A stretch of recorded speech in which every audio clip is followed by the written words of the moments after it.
We finished up the last video by discussing how we should probably communicate what's going on with our application to our users.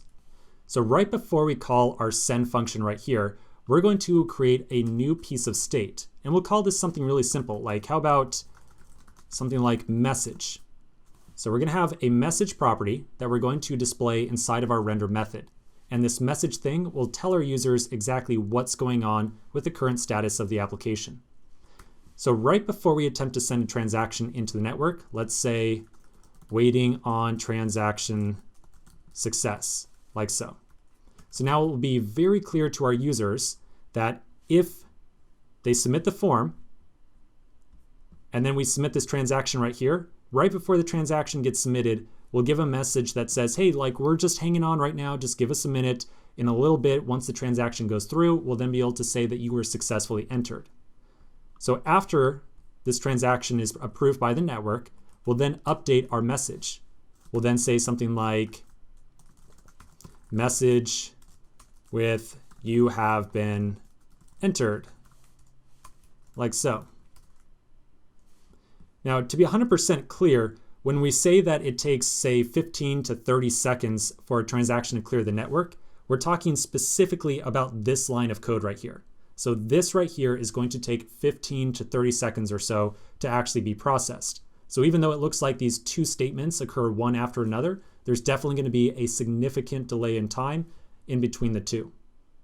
So now we've got this new message property. Let's not forget to first initialize it at the top of this component, and then we'll place this thing inside of our render method so that our users can see what we're actually writing to them.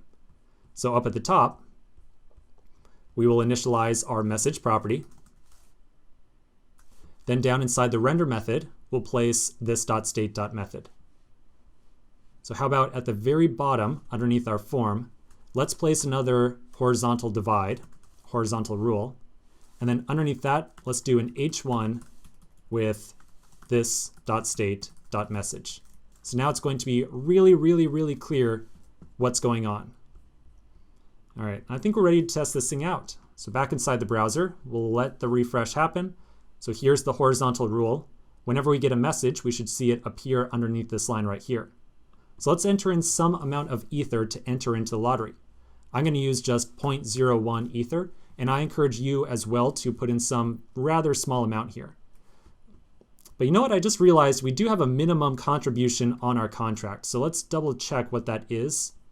So here's our contract source code. All right, so we had said that it had to be greater than 0.01. So I actually can't use 0.01 right here. I have to use something like 0.011.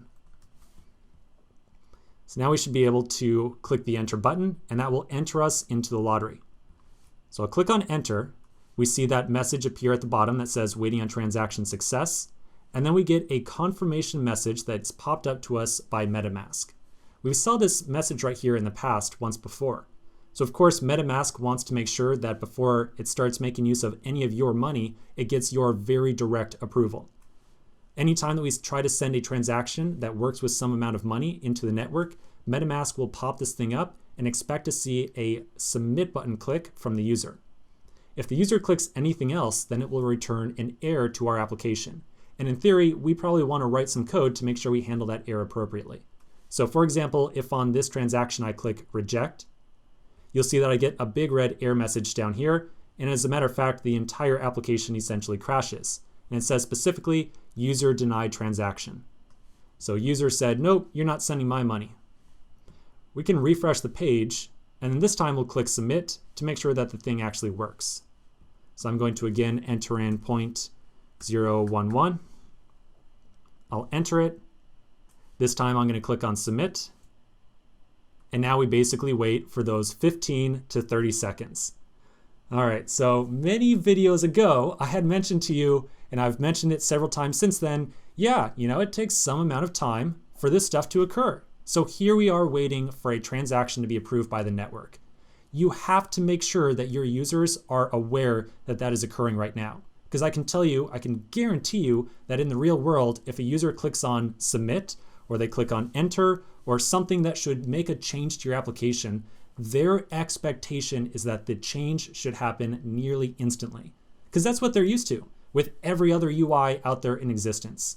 Everything from email to eBay to I don't know, image sharing services. You click submit and something instantly happens, or near instantly.